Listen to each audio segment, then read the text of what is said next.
তিনি বলেছেন এই কোরআন একটা কি কিতাব? ভাওতাবাজি কিতাব। এই কথা বলার পরে সেখানের মুসলমান কি চুপ করে বসে থাকবে? এই কথা বলেন, সেখানকার মুসলমানকে চুপ করে বসে থাকবে? সেখানের মুসলমানরা তার বিরুদ্ধে মিছিল করেছে, তার বিরুদ্ধে ঝাড়ু মিছিল হয়েছে। জনগণ খেপে গেছে, সে যে দলের লিডার হোক খেপে গেছে। কথা বলেন ঠিক না বেঠিক? খেপে যাওয়ার পরে উনি আবার পরে নাকি বলতেছে কথাটা বলা আমার ঠিক হয়নি। বলুন তো, কোরআন একটা ভাওতাবাজি কিতাব, এই কথাটা যিনি বলেছিলেন তিনি কি পাগল অবস্থায় বলেছিলেন? কখনো নয়।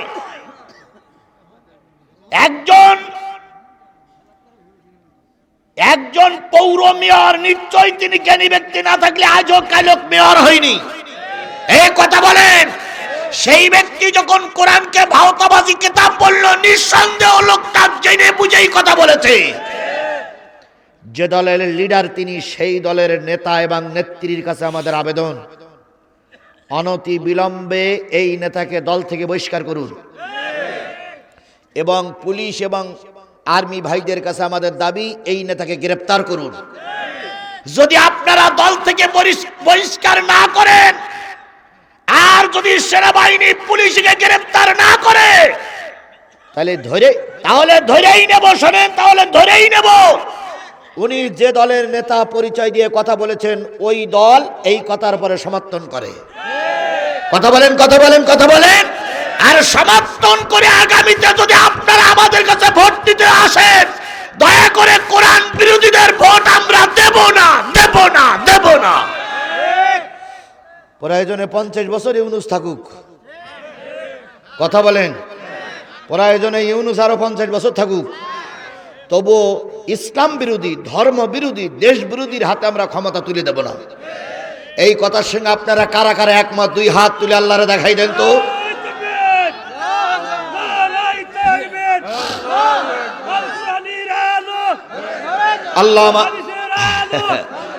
আল্লাহ আমাদের কবুল করুক, আল্লাহ আমাদের কবুল করুক। সর্বকালের সর্বশ্রেষ্ঠ নবী, যিনি এই পৃথিবীতে ছিলেন সবচেয়ে বড় অসহায়, সবচেয়ে বড়। যদি কারোর বাপ না থাকে, যদি কারোর মা না থাকে, আমরা সমাজের সামনে তাকে দাঁড় করে দিয়ে বলি এটা এতিম, তাই বলি না? এতিমের সংজ্ঞা হলো, যতক্ষণ ওই বাচ্চাটা বড় না হয় ততক্ষণ এতিম থাকে। যখন সে নিজে আয় করে খাতি শেখে, তখন আর সে এতিম থাকে না। কিন্তু আমার নবী যখন মার পেটে 6 মাস বয়স, তখন স্বামী স্ত্রী দুইজনেই স্বপ্ন দেখতে লাগলেন। বাবার মা স্বপ্ন দেখতে লাগলেন, কে যেন দরজার কাছে এসে বলে যায়, ও আব্দুল্লাহ, তোমার স্ত্রীর মাধ্যমে যে সন্তানটা দুনিয়া আসতেছে, এই সন্তানটা হবে বিশ্বের সেরা নবী। আমিনা একদিন ঘুমের ভিতরে স্বপ্ন দেখলো, কে যেন বলতেছে, ও আমিনা, তুমি যেমন তেমন নারী নয়, তোমার মর্যাদা পৃথিবীর সবচেয়ে নারীদের ভিতরে বেশি, কারণ তোমার পেটে যে সন্তানটা জন্ম নিয়েছে, ইনি হলেন বিশ্ব নবী, নবীদের সরদার। কিছুদিন পর আর একজন নারী মাথার কাছে এসে বললেন, আমিনা, পেটে যে সন্তানটা আছে খেয়াল রেখো, এই সন্তানটা কিন্তু শেষ জামানার নবী। আমিনা নারীর হাত ধরে বললেন, ওগো বোন, প্রায় আমি স্বপ্ন দেখি আমার পেটে বিশ্ব নবী, প্রায় আমি স্বপ্ন দেখি আমার পেটে সাইয়্যিদুল মুরসালিন, আমার পেটে সবচেয়ে ভালো মানুষটা। ওগো বোন, তুমি কে গো আমার মাথার কাছে এসে এভাবে করে আমাকে স্বপ্নের কথা বলে দিচ্ছ? ওই নারীটা উত্তরে দিল, আমি আর কেউ নয়, তোমার আদিমাতা হাজেরা, তোমার আদিমাতা হাওয়া আলাইহিস সালাম। আর একটু জোরে বলেন সুবহানাল্লাহ। কিছুদিন পরে আবার স্বপ্ন দেখল, আমেনা জিজ্ঞেস করলেন, কে তুমি? আমার পার কাছে বসে আমাকে সতর্ক করে দাও। ওই নারীটা বললেন, তোমার আদি পিতা ইব্রাহিম আলাইহিস সালামের সহধর্মিনী আমি সেই হাজারা। আমেনার স্বামীর ডেকে বলে, স্বামী তুমিও স্বপ্ন দেখেছ, আমিও স্বপ্ন দেখেছি, স্বপ্নগুলো সব এক হয়ে গেছে।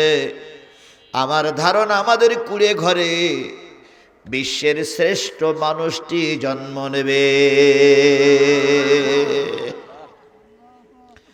আব্দুল্লাহ আমেনারা বললেন, বিশ্বের সবচেয়ে ভালো মানুষটা যদি আমার ঘরে আসে, তার আদর আপ্যায়নের জন্য একটু টাকার দরকার, ভালো খাদ্যের দরকার, তা না হলে নবী আমার কষ্ট পাবে।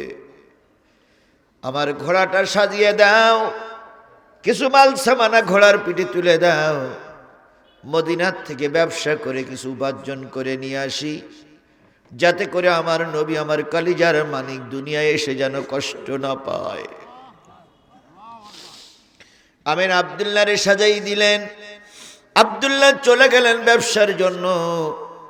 মদিনার থেকে অনেক সম্পদ উপার্জন করে নিয়ে যখন ফিরে আসতেছিলেন, প্রতিমধ্যে আল্লাহ আদেশ করলেন, আজরাইল নবীর বাবার জানটা কবজ করা লাগবে। মালিকুল মউত হুকুমের গোলাম, হুকুম করলেই মানতে হবে। জিবরিল আমিন বললেন, আল্লাহ তোমার হাবিব দুনিয়ায় যাবে, তোমার হাবিবের সুখ শান্তির জন্য তার বাবা উপার্জন গেছে, এখন যদি তার জানটা কবজ করে নেওয়া হয়, নিশ্চয়ই তিনি এবং তার স্ত্রী কষ্ট পাবে। আল্লাহ বললেন, জিবরিল আমার হাবিবের পিতার জানটা কবজ করে নিয়ে এসো, আমার হাবিবের দেখাশোনার দায়িত্ব আমি আল্লাহ নিজেই কুদরতি হাতে নিয়ে নিলাম। নবী যখন 6 মাসের পেটে, তখন বাবা চলে গেলেন। এরপরে নবী জন্ম নিলেন সম্পূর্ণ এতিম অবস্থায়, কেউ দেখাশুনো করার মতন নাই। আমেনা 6টা বছর লালিত পালিত করলেন। হঠাৎ করে একদিন নবীজি এসে বলতেছেন, ও মা আমার বাবা কোথায়?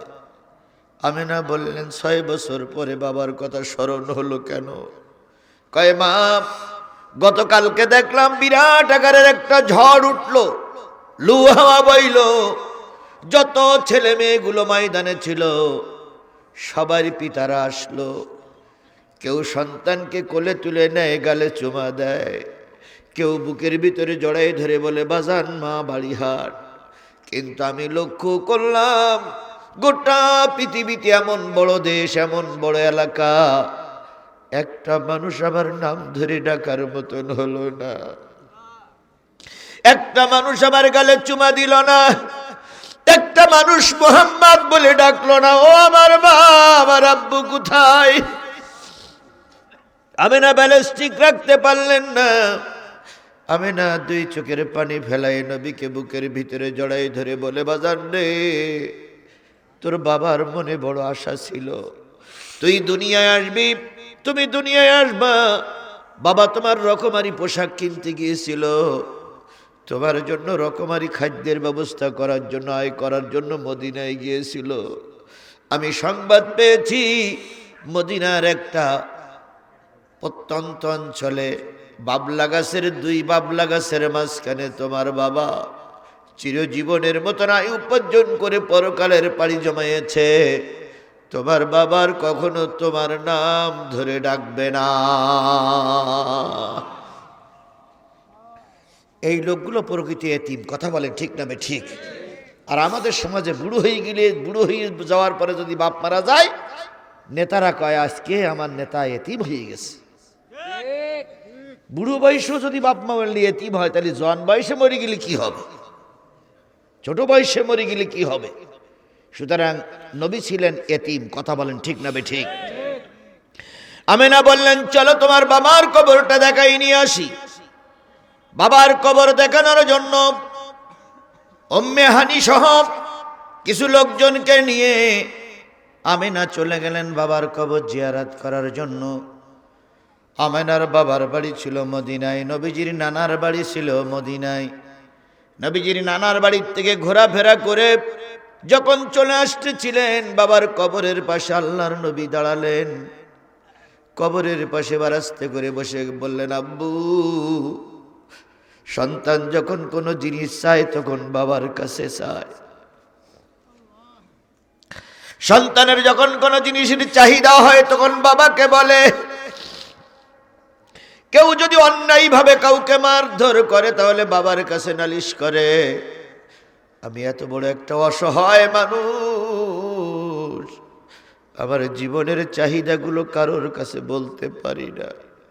কেউ আমাকে গালিগালাজ করলে, তিরস্কার করলে আমি মানুষের কাছে নালিশ করতে পারি না। ও আমার বাজান, আমি কি দোষ করেছিলাম তুমি আগে ভাগে আমাকে রেখে চলে গেলে? কত ব্যথা আমার নবীর মনে। সেই নবীর পরে নাজিল করা কোরআনের আলোচনা হচ্ছে, আর তুমি মুসলমান ঘরে শুয়ে আছো। নিঃসন্দেহ তুমি রসুলের উম্মত নয়। নিঃসন্দেহে কিয়ামতের দিন রসুলের কাছে মুখ দেখাতে পারবে না। এই জন্য মনে করো আজকে দোয়ার অনুষ্ঠান হচ্ছে। দোয়ার অনুষ্ঠানে তোমার বাবার জন্য, তোমার মার জন্য, তোমার 14 গোষ্ঠীর জন্য, তোমার শ্বশুর শাশুড়ির জন্য দোয়া হবে। এই দোয়ার অনুষ্ঠানে একটু সময় বসো ভাই। আল্লাহ আপনাদের সবার বসার তৌফিক দান করুক। দীর্ঘক্ষণ আল্লাহ নবী কাঁদলেন। নবীজির মা আমেনা জি বললেন, বাজান আর দেরি নয়, অনেক বেলা হয়ে যাচ্ছে, চলো আমরা এলাকায় ফিরে যাই। নবীজিকে ফুপি আম্মা সহ নবীজির একজন খাদেম, আমেনার একজন খাদেমা ছিল, তিনি তাকে তুলে নিলেন। যতদূর পর্যন্ত কবর দেখা যায় ততদূর পর্যন্ত আল্লাহ নবী চোখের পানি ফেলে কাঁদেন আর বলেন, আব্বু, বিপদের দিনে আমার পাশে দাঁড়ানোর মতন কেউ থাকলো না। খাদেমার কোলে যখন ছিলেন, উট বা ঘোড়ার পিঠে যখন ছিলেন, আল্লাহ তখন বললেন, আজরাইল, আমেনার জানটা এখন কবজ করা লাগবে।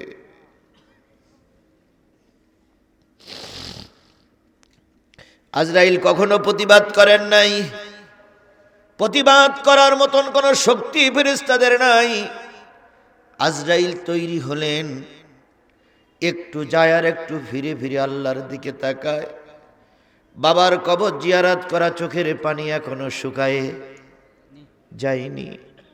এখনো বাবার কবরের পাশের দিকে তাকিয়ে ছোট্ট সন্তানটি আব্বু আব্বু বলে কান্দে। আর সেই সময় মালিকের হুকুম হলো মারজানটাও কবজ করে নিতে হবে। আল্লাহ রাব্বুল আলামিন বলেন, আজরাইল যাও যাও যাও, আবার ফিরে ফিরে তাকাও কেন? কয় তাকাচ্ছি আল্লাহ, তোমার হাবিবের বাবার কবর জিয়ারত করার পরে এখনো চোখের পানি শুকায় যায়নি।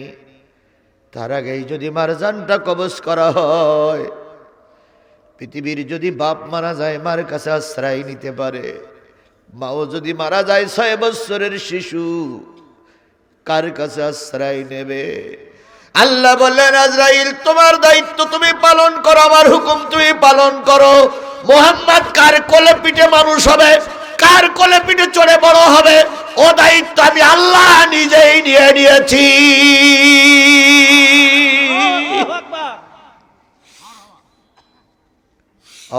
আওয়ামী লীগ মনে করতেন আমরা এই দেশে না থাকলে দেশ চলবে না, তাই বলতেন না? এই তাই বলতেন না? ওই যে আমার ভাই বলেছেন, যথার্থই বলেছেন, একজন দায়িত্ব নিয়েছিল উপজেলার, আর একজন দায়িত্ব নিয়েছিল পৌরসভার। দুইজন গুতুগুতি করতে করতে মাহফিলই বন্ধ। কারণ ওনারাই জানতেন আমরাই নেতা, ওই উপজেলার নেতা জানতেন আমি নেতা, পৌর নেতা জানতেন আমি নেতা।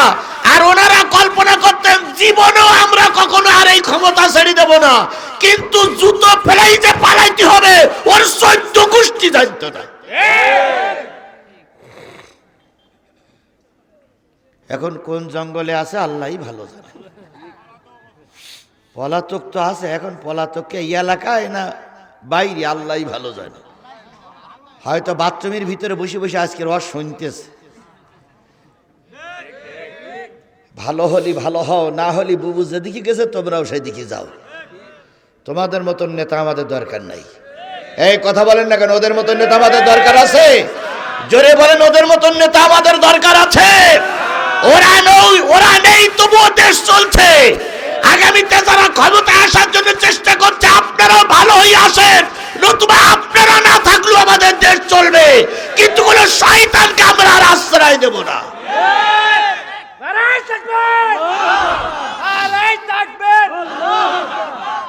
ইউনূস সরকার শয়তান ধরার জন্য লোক পাঠাইছে। ইবিল হ্যান্ড না ডিবিল হ্যান্ড? Devil hand. শয়তান খুঁজতেছে, শয়তান এর নামই হইল শয়তান।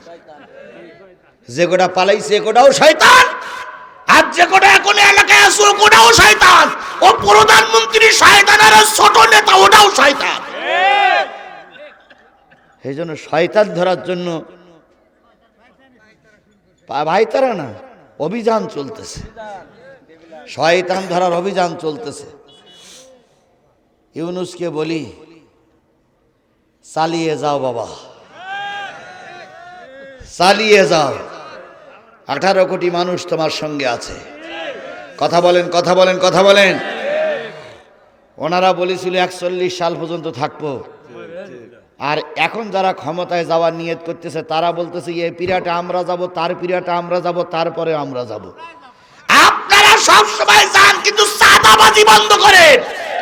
আপনারা সব সময় যান কিন্তু লুটতরাজ বন্ধ করেন। কারণ লুটতরাজ চাঁদাবাজি যদি চলে, আওয়ামী লীগের যে দশা হয়েছে, জামাত বিএনপিরা যদি চাঁদা নিয়ে রাস্তায় নামে, ওদের অবস্থা আওয়ামী লীগের মতনই হবে। আমরা কোনো চাঁদাবাজি দেখতে চাই না। এই কথা বলেন, আমরা কোনো চাঁদাবাজি দেখতে, আমরা কোনো সন্ত্রাসীর ক্ষমতার মস্তদে দেখতে চাই না। কথা বলেন ঠিক না ঠিক? সেদিন এক নেতা বলেছে ওরা তো মাহফিলের অনুমতি দেই না, আর আমরা যদি ক্ষমতায় যাই মাহফিলের করতেই দেব না। তামির হামজা তার উত্তর দিয়েছে যে ভাই বড্ড আগে বলা হয়ে গেল, একটু পরে বললি ভালো ছিল। অন্তত ক্ষমতায় যেই তাই বলা দরকার ছিল, তার আগে বললি জনগণ তো বুঝে ফেলবে, তাহলে ভোটই দেবে না। আল্লাহ আমার এই জাতিকে কোরআনের জন্য, ইসলামের জন্য কবুল করুক। দোয়া করব কি করে? যেখানে আমি শুনেছি যেখানে ফেরাউন থাকে সেখানেই মুসা থাকে, তাহলে যেই গ্রামে 2 ফেরাউন ছিল সেই গ্রামে তো মুসার উত্তরসূরিরা থাকবে। কিন্তু সে মুসার উত্তরসূরিরা আসেনি, তার মানে ফেরাউনের সঙ্গে থেকে থেকে ওরাও ফেরাউন হয়ে গেছে। এই জন্য এরা আজকে ফাঁকায় বেরোচ্ছে না, শুধু ঘরে বসে ইসলাম কায়েম করবে। ইসলাম কায়েম করলে বলি ইসলাম কায়েম হবে না, ময়দানে থাকা লাগবে। কথা বলেন ঠিক না ঠিক? আমার ভাইরা, আল্লাহ রাব্বুল আলামিন বললেন আজরাইল আমিনার জানটা কবজ করো। মনে আছে তো? আমিনার জানটা কবজ করো। আমিনা ছিলেন ঘোড়া বা উটির পিঠে। মালিকুল মউত আজরাইল আলাইহিস সালাম জান কবজ করে নিলেন। যেমনটি বসা ছিল তেমনটি বসে রইলেন। কিছুক্ষণ পরে একটু দুধ খাওয়ার অথবা আদরের প্রয়োজন হলো। আল্লাহর নবী সাল্লাল্লাহু আলাইহি সাল্লাম বললেন একটু আমাকে মার কাছে যেতে দাও। মার কাছে নিয়ে যাওয়া হলো। ঘোড়ার পিঠে উটির পিঠে বসে যেই না মার গায়ে হাত দিল, মা জননী জমিনের পরে পড়ে গেলেন। আল্লাহর নবী হতাশ হলেন, ব্যতীত হলেন, কষ্ট পাইলেন। নবী ঘোড়ার থেকে নেমে মার বুকের পরে জড়িয়ে ধরে বলতেছে, মা, হাজারো বাপ যদি বিদায় হয় আর কারোর মা যদি থাকে, তার মা অনেক সন্তানকে লালিত পালিত করে বড় করতে পারে। কথা বলেন ঠিক না ঠিক? মা এমন একটা জিনিস, বাপ হাজারো বিয়ে করে, মায়ের যদি একটা দুইটা সন্তান থাকে, ওই মা সন্তানের মুখের দিকে তাকায় নিজের জীবন যৌবন সব শেষ করে দেয়, কিন্তু বাচ্চাদের বিপদে ফেলে মা কেটে পড়ে না। ব্যতিক্রমে একটা মা শেখ হাসিনা, সে হলো শেখ হাসিনা মা। আওয়ামী লীগের মা ছিল না শেখ হাসিনা? এই কথা বলেন, শেখ হাসিনা আওয়ামী লীগের মা ছিল না? এই কথা বলেন, শেখ হাসিনা আওয়ামী লীগের মা ছিল না? কি কায়দায় বলতেন? উনি হলেন গণতন্ত্রের মানস কন্যা। তাহলে গণতন্ত্রের মানুষ কন্যা যদি এত অমানুষ হয়, তাহলে গণতন্ত্রের অমানুষ কন্যা কোনটা? উনি প্রায় মাইক ধরে বলতেন, আমি আপন হারা বেদনা বুঝি, আমার বাবা নাই, মা নাই, 10 বছরের ছোট্ট ভাইটা। কি বলিনি বলিনি বলিনি? এত মানুষ কন্যা, এত দরদি নেতা, অথচ দেখা গেল সেই নেতাটা সবার আগে পালায়ে গেছে। খালেদা জিয়া ছিল আপসীন নেত্রী। খালেদা জিয়া সারাটা জীবন এই দেশে কাটিয়ে দিল, বিদেশে পালানোর নিয়ত করিনি। কথা বলেন ঠিক না বে ঠিক? বাংলাদেশ জামাত ইসলামের শীর্ষস্থানীয় নেতাদের ফাঁসি হলো, এমন কোন নেতা কর্মী নেই অগণিত মামলা হয়নি। কথা বলেন ঠিক না বে ঠিক? ছাত্র শিবিরের যুবকদের ধরে নিয়ে চোখ তুলে ফেললো, হাতের নখগুলো তুলে ফেললো, ইনজেকশন দিয়ে মেরে দিল, 3 রাস্তার মুখে মেরে দেওয়া হলো। বাংলাদেশ জামাত আর বাংলাদেশ ইসলামী ছাত্র শিবির ময়দান ছেড়ে পালিয়ে যায়নি। বিএনপিও পালিয়ে যায়নি, জামাত ইসলামও পালাইনি। আর ওনারা প্রায় বলতেন আমরা পালাই না।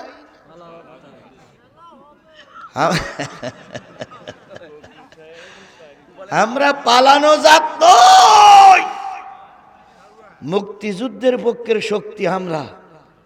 তাই এতই আপনারা মুক্তিযুদ্ধের পক্ষের শক্তি, তা পালাই গেলেন কেন?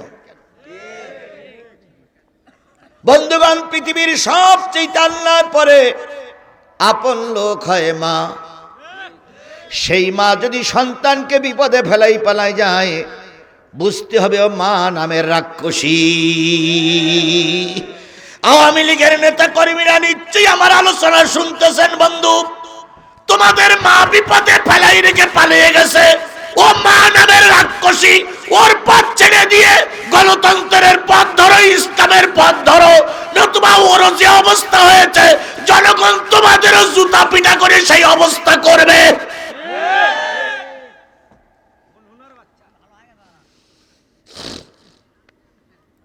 নবী সাল্লাল্লাহু আলাইহি সাল্লামের মা মারা গেল। আল্লাহ নবী বুকের পরে বসে কাঁদতেছেন আর বলতেছেন, মা, খাবার না থাকলে মার কাছে সন্তান ছুটে যায়, কেউ কষ্ট দিলে মার কাছে নালিশ করে। বাবা যদি মারা যায় কিংবা বাবা বিয়ে করে, মা 2-1টা বাচ্চা নিয়ে সারা জীবন যৌবন কাটায় দেয়, কিন্তু মা সন্তানকে ফেলে চলে যায় না। ও আমার মা, বাবা চলে গেছে, বাবার আমি দেখিনি, তোমার আদর থেকে আমি বঞ্চিত হয়ে গেলাম, তুমিও চলে গেলে। আমার এই বিপদের দিনে, মুসিবতের বিলে আমার পাশে থাকার মতন কেউ থাকলো না। আল্লাহ পাক জিবরাইলকে পাঠাই দিয়ে বললেন, জিবরিল, আমার নবীর সান্ত্বনা দাও, দুনিয়ার যার কেউ নাই, তার আছে তার আল্লাহ।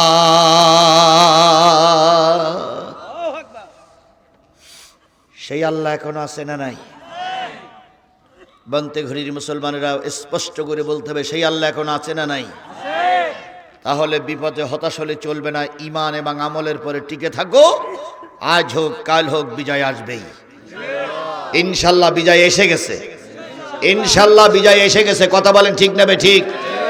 আগে চাঁদা নিলি নালিশ করার জায়গা থাকতো না, আপনার মেরে ধরে বের করে দিল, বিচার চাওয়ার জায়গা থাকতো না। আলহামদুলিল্লাহ, আলহামদুলিল্লাহ, আলহামদুলিল্লাহ। এখন দারুণ সুযোগ হয়েছে, এখন থানায় গেলে আপনার কথা থানা শুনবে। যদি থানা না শোনে, প্রায় জায়গায় জায়গায় আর্মিদের ক্যাম্প করা হয়েছে। আপনি থানায় যদি আপনার বক্তব্য রেকর্ড না করে, আপনি আর্মিদের কাছে যদি বলবেন, আর্মিদের কাছে বিএনপি জামাত আওয়ামী লীগ বিএনপি বলে কোনো শব্দ নয়। আর যাকে আর্মিদের বক্তব্য বলো, অন্যায় করলে ধরো, ঠ্যাং ভেঙে হাজতে ঢুকাও।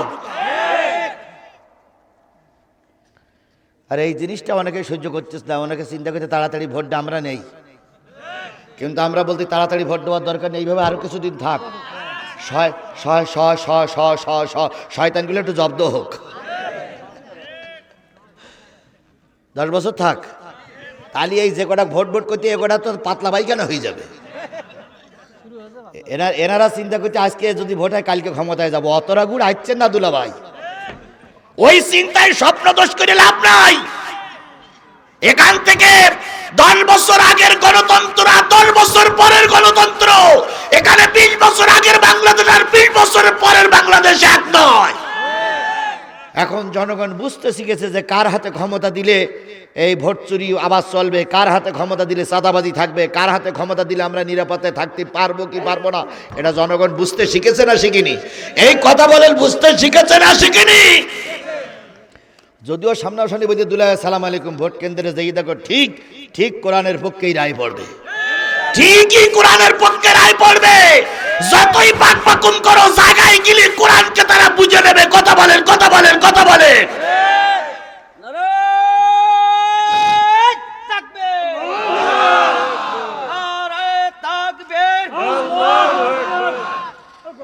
আল্লাহ আল্লাহ আল্লাহ আমাদের সবাইকে কবুল করুক। আর একটু জোরে বলেন, পানি দাও দিন আমার একটু। তাহলে দেখেন, ইতিমধ্যে খেলা শুরু। আপনার মোংলা বন্দরের জুলফিকার বলে একজন লোক, তিনি হচ্ছেন মোংলা পৌরের সাবেক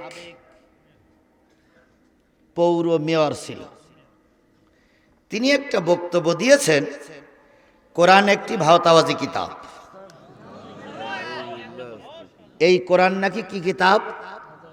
ভাওতাবাজি কিতাব। স্পষ্ট করে বলেন, এই কোরআন কি কিতাব? বলেছে হলো মোংলার সাবেক মেয়র, নাম হলো জুলফিকার। তিনি বলেছেন এই কোরআন একটা কি কিতাব? ভাওতাবাজি কিতাব। এই কথা বলার পরে সেখানের মুসলমান কি চুপ করে বসে থাকবে? এই কথা বলেন, সেখানকার মুসলমানকে চুপ করে বসে থাকবে? সেখানের মুসলমানরা তার বিরুদ্ধে মিছিল করেছে, তার বিরুদ্ধে ঝাড়ু মিছিল হয়েছে। জনগণ খেপে গেছে, সে যে দলের লিডার হোক, খেপে গেছে। কথা বলেন ঠিক না বেঠিক? খেপে যাওয়ার পরে উনি আবার পরে নাকি বলতেছে, কথাটা বলা আমার ঠিক হয়নি। বলুন তো, কোরআন একটা ভাওতাবাজি কিতাব, এই কথাটা যিনি বলেছিলেন তিনি কি পাগল অবস্থায় বলেছিলেন? কখনো নয়।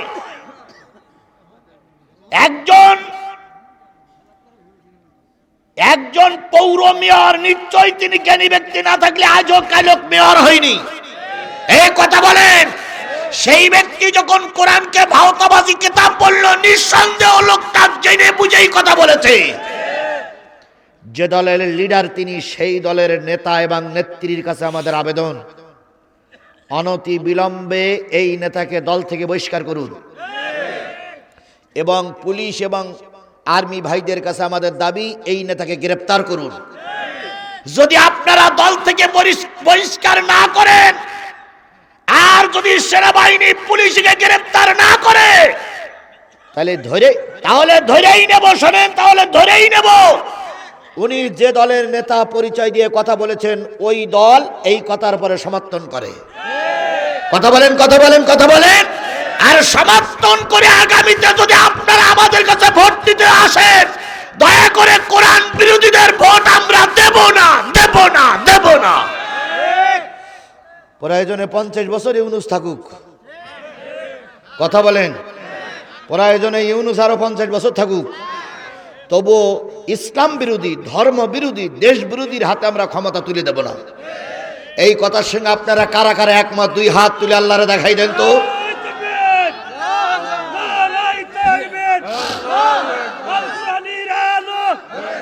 আল্লাহ আল্লাহ আমাদের কবুল করুক, আল্লাহ আমাদের কবুল করুক।